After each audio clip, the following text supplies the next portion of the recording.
చక్కగా ఉంటే వాక్యం మనకు తిన్నగానే వస్తుంది. వాక్యం మనల్ని బలపరుస్తూనే వస్తుంది.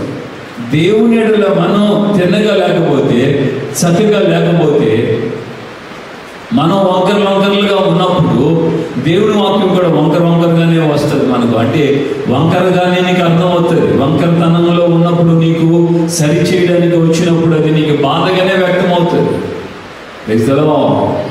హల్లెలూయా.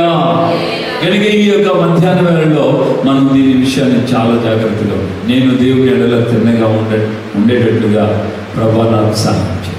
మీ వాక్యం నాకు తిన్నగా రావాలి. మీ వాక్యం నన్ను సూటిగా దర్శించాలి, మాట్లాడాలి. నన్ను హెచ్చరించినా, నన్ను గద్దించినా, నాకు బుద్ధి చెప్పినా, నన్ను ప్రేమించినా, నన్ను ఆస్వాదించినా, అది ఏదైనా నా మేలు కొరకే అని నేను సంతోషంగా స్వీకరించడానికి సహాయం చేయండి. ఇతను తిరిగి